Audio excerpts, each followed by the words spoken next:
علامات کبریٰ یعنی کہ قیامت کی بڑی نشانیاں۔ نبی کریم صلی اللہ علیہ وآلہ وسلم نے قیامت سے پہلے 10 بڑی نشانیاں بتائیں، اور یہ سب نشانیاں ایک دوسرے کے ساتھ جڑی ہوئی ہیں، جیسا کہ نبی کریم صلی اللہ علیہ وآلہ وسلم نے ارشاد فرمایا کہ قیامت کی نشانیاں تسبیح کے دانوں کی مانند ہیں۔ جب ایک تسبیح ٹوٹتی ہے تو اس کے تمام دانے ایک کے بعد ایک گرتے چلے جاتے ہیں۔ قیامت کی نشانیاں بھی بالکل تسبیح کے دانوں کی مانند ہیں۔ جیسے ہی ایک نشانی پوری ہوگی، باقی نشانیاں بھی ایک کے بعد ایک پوری ہوتی چلی جائیں گی۔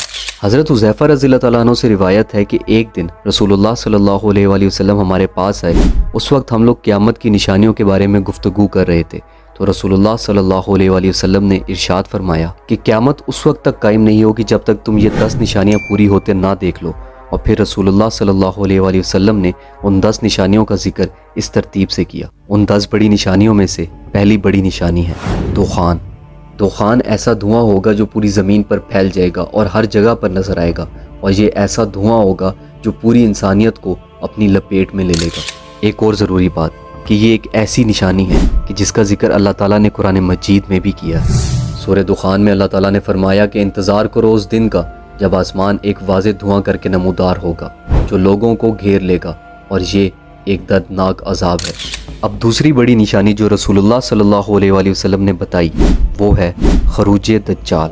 دجال کا فتنہ تاریخ انسانی کا سب سے بڑا اور بدترین فتنہ ہے، اور اس بات کا اندازہ بھی اس بات سے لگایا جا سکتا ہے کہ ہر نبی نے اپنی امت کو اس فتنے سے ڈرایا ہے۔ دجال کا مطلب ہے دھوکے باز، فریبی، مکار، یعنی کہ حق اور باطل کو مکس کر دینے والا، کہ پتہ ہی نہ چل سکے کہ حق کون سا ہے اور باطل کون سا۔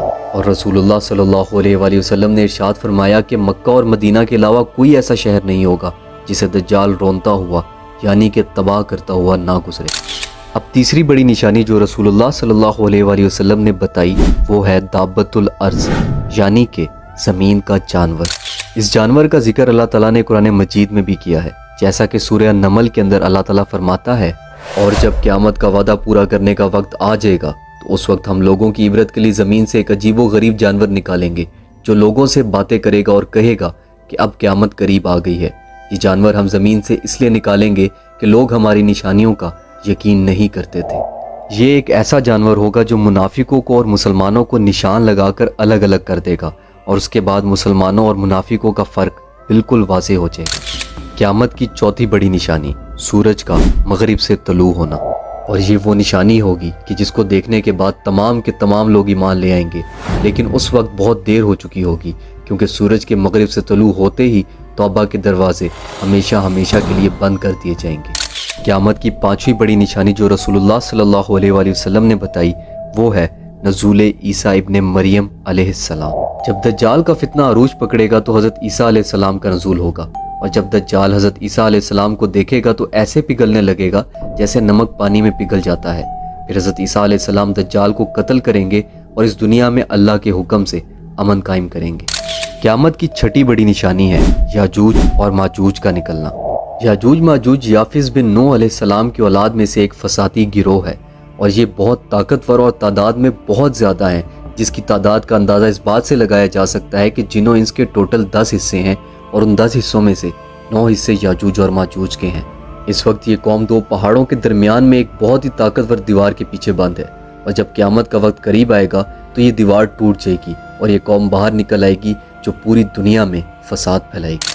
اس کے بعد قیامت کی 7ویں، 8ویں اور 9ویں نشانی 3 ایسے زلزلوں کی صورت میں آئیں گی جو پوری دنیا کو ہلا دیں گے۔